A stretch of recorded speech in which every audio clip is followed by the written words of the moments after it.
Hi there, Richard Coffin66, how are you? And this is a video to someone who I made a video to not that long ago, a user who we're all familiar with. His name is Onision. Now when I made my last video I found something very interesting. The amount of people who were subscribed to both me and Onision and seem to like Onision, pointing out that he and I, we would probably agree on a lot of issues, and why am I having a go? Why am I focusing on him?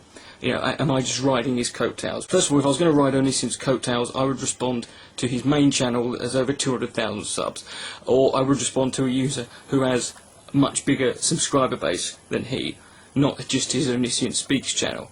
And the reason I'm focusing on him is because he is someone who I find interesting for that very reason. He and I probably do share a lot of opinions and do fall on the same side on many issues.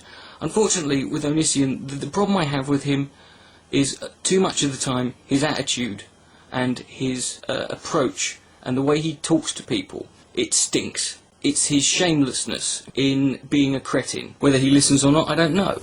But I came across a video he made on the Onision Speaks channel back in October and November of last year. So this is an old video. It's called How to Quit Smoking. Let's see if it works. It's a 2-minute long video, which I think is a bold fucking thing to try in itself. Thinking that you can teach people how to quit smoking simply in 2 minutes. Some people are strong and they say, I don't want to do that anymore, and they just stop. Well, that's not a gross oversimplification of it, is it? There are lots of things I could say that too. I could say, you know what, I don't want to wear brown socks anymore. I'm just going to wear black and grey ones. Some people are weak. They say, I'm not going to do that anymore, and then they go back and do it again and again and again. Because that's it. I mean, talk about a false dichotomy. Talk about having no real understanding. Talk about being, how I defy anyone who's ever been in that position to quit anything that has a hold over them, like smoking does, or like any other addictive activity, where it's just that simple. You just quit and you go.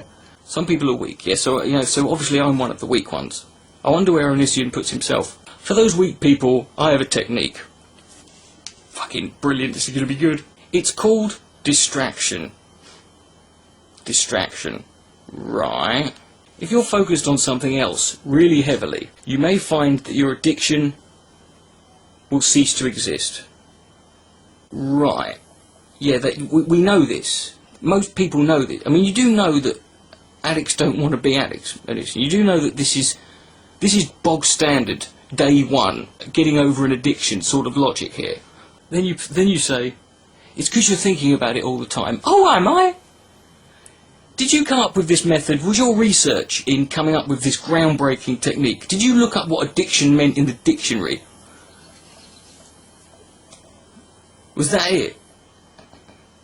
Because you're right. You're absolutely right. When you're distracted or when you're focused on something else.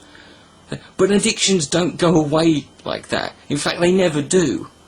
Once you're an alcoholic, you could stop drinking for 30 years. You're still an alcoholic. I know people who've quit smoking for 10 years and started again. You never recover. You never get over. You never cease to be an addict. You just cease to feed your addiction. You learn to live with it. Then this is when you really start pissing me off. That's why you want to go back to smoking. It's because you have nothing better to think about. Boy, you see, this is why... This is like watching a creationist talk about evolution, or listening to a virgin give you advice on sexual education. This is why people who don't know what the fuck they're talking about should shut the fuck up and not assume that they know. Just because you've got a friend just because you've met people, I know lots of gay people. I've got lots of gay friends. I never assume that I know what it's like to be in that position. I just accept that it's something I can't understand, but I can see where the morality should lie on it. And then you say this, the strong ones, we we focus on something else. We get the urges, we say, we're going to play the piano or write a book. Yeah, how many books have you fucking written, Onision? What fascinating, the reason I picked this video is not because I'm a smoker. You're right. It's a disgusting habit. And you can say, I'm weak for doing it, and you're probably right. That's probably a fair comment. This is the problem with you, Onision. It's not that you and I would not probably agree on many things and many issues, and we could probably have a very fascinating conversation. It's your assumption that you are so right that you can talk to people as if they're less than you. You call them weak ones. You call yourself strong. And the cognitive dissonance is fascinating.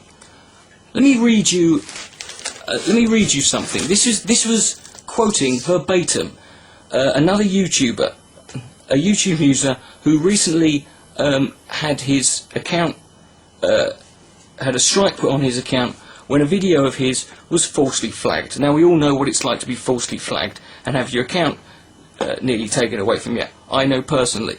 This is what one YouTuber said in a video after he got a video falsely flagged. This is upsetting to me because this is my entire life. If I can't make videos, I don't feel like I have a purpose for living.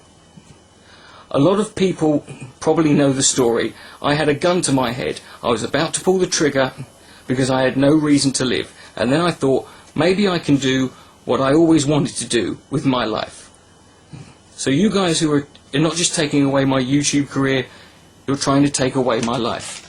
Do you know who said that? Onision does, because it was him in a video about a week ago. You have the gall, Onision, to sit there and talk about being strong, about advice to people who have addictions and who have afflictions of which you clearly have no personal experience on. You have the gall to sit there and think you can tell somebody that they're weak and that you're strong and that and that they need to get over it. It's all in their head. When you sit there and admit on a video that you will basically kill yourself if you couldn't upload YouTube videos. Now, there's nothing wrong with caring about your account, Onision. I care about mine, and no one wants to lose it. But you know what? I consider you in a much more precarious position with your addiction than I do with mine. Yeah, smoking is by no means a productive or valuable activity. And YouTube videos are a much more productive and valuable and positive way. But addictions, Onision, are always bad. There are no good addictions. And I cannot, for 1 minute, sit here and tell you how laughably absurd you make yourself look when you feel you can talk down to people whom you are no better than. Because I could lose my account tomorrow, and you know what? I'd be gutted. I'd be pissed off. And I'd be upset about it. But I can tell you this. At no point would suicide go through my head. And at no point would I threaten to kill myself over it. Because there are 1,000,001 other reasons I could find to carry on living other than this. Can I suggest you try distracting yourself from YouTube and see how well you do? And if you get the urge, just write a book. Richard Dick Coughlin 66. Good night. Ain't got to be less.